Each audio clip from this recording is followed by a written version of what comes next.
2020 미래사회 교육 컨퍼런스 행사를 시작하겠습니다. 먼저 바쁘신 가운데도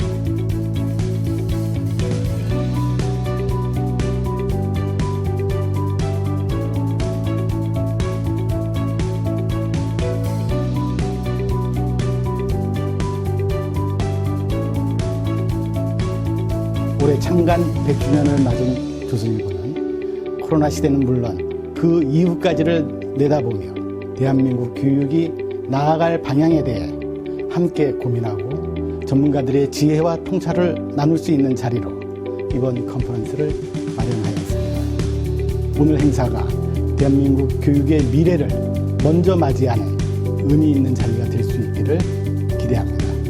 감사합니다.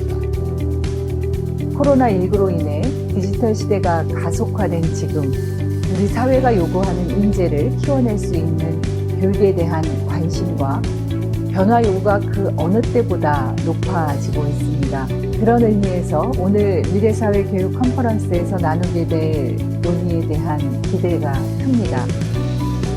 지금 세계는 과학기술의 혁신을 선도할 핵심 인재 확보에 치열한 경쟁을 벌이고 있습니다.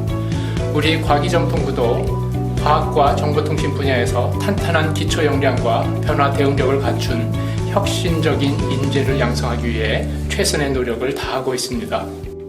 우리 국가교육회의가 지금 추진하고 있는 국가교육위원회는 이러한 미래의 과제, 이게 이런 큰 전환의 교육적 전환의 과제는 사실은 여야 정파를 초월한 함께 힘을 합해서 해결해야 되는 문제입니다.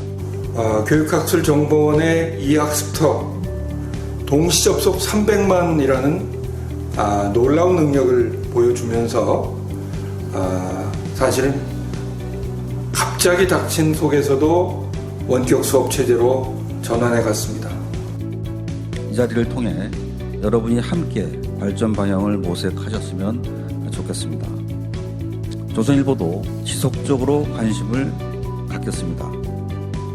다시 한번 오늘 행사에 참여해 주신 교육 관계자 모든 분께, 또 정부 관계자 모든 분께, 그리고 유튜브 생중계로 지켜보시는 모든 분께 감사의 말씀을 올립니다.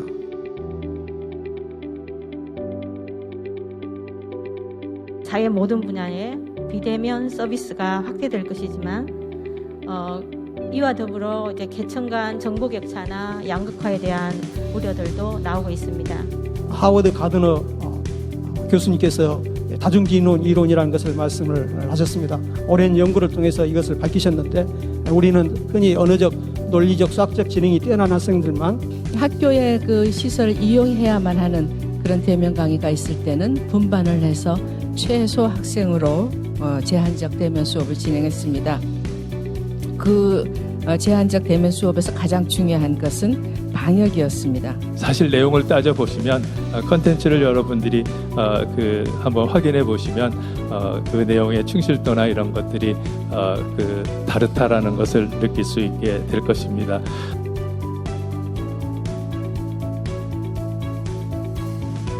그런 것들을 가능하기 위해서는 예컨대 LMS 상에서 러닝 매니지먼트 시스템인데 그 안에서 수업 도중에 예컨대 20분만 강의를 하다가 잠깐 스탑하고 질문이나 요약을 올려라, 그런 식으로도 할 수 있습니다. 그리고 오른쪽에 있는 것처럼 구글 닥스라고 공유 문서가 있는데 마찬가지로 올려놓고 학생들이 사이사이에 계속해서 의견을 올리거나 질문할 수 있거든요. 저 자신 신학자로서 아쉬운 점이 있다면은 코로나19 감염 확산이 우려되는 상황임에도 대면 예배만을 강조하는 그러한 극우적인 기독교계의 주장이 만만치 않다는 점입니다. 본래 기독교는 자기 부정을 통해 세상의 빛과 소금이 되어 이웃을 살리고 세상을 구원하는 종교입니다. 몇 가지 사례들을 소개해드리겠습니다. 먼저 공연예술 계열의 연희창작 실습이라는 수업입니다. 본래는 학생들이 연습 결과물을 학기 말에 관객을 초청해서 대면 발표하는 형식의 수업이었습니다. 그러나 코로나 상황이 발생함에 따라서 대학이 가지고 있는 인적 물적 인프라를 통해서 온라인 실시간 공연 중계 시스템을 구축하고 이를 수업에 적극 활용하였습니다. 20년 역사를 가지고 있는 한국의 사이버 대학 노하우와 한국의 문화적 자산을 토대로 한 국제 교류 프로젝트, 그 과정에서 인간 고유의 영역을 배우고 네 활용 능력을 키우는 것, 저는 이것이 한국형 K 미네르바 스쿨의 방향이라고 생각합니다. 결국 경제라는 것은 재화 서비스를 마련하기 위해서 인간의 사회라는 곳, 또 자연이라는 것에 대한 어떤 자원을 확보하지 않으면 이루어질 수 없는 것입니다. 모든 경제가 그렇습니다.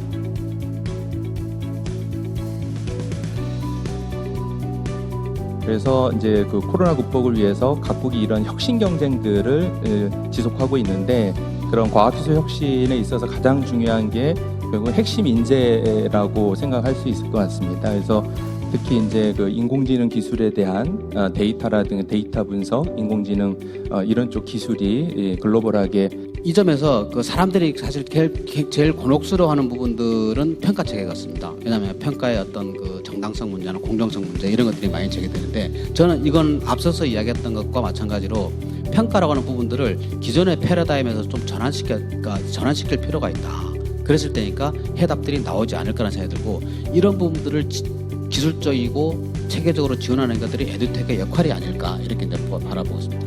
실제로 어떤 학습한 거에 대해서 포인트를 주거나 잘했다 해서 각 분야에 배지를 달아주거나 등급을 매겨주거나 혹은 리더보드에 이렇게 순서를 올려주거나 했을 때, 그리고 어떤 걸 챌린지해서 해보자 했을 때 성인 학습의 경우에도, 직장인의 경우에도 학습량이 5배 정도 증가되고 학습 몰입도도 굉장히 크게 높아진 거라.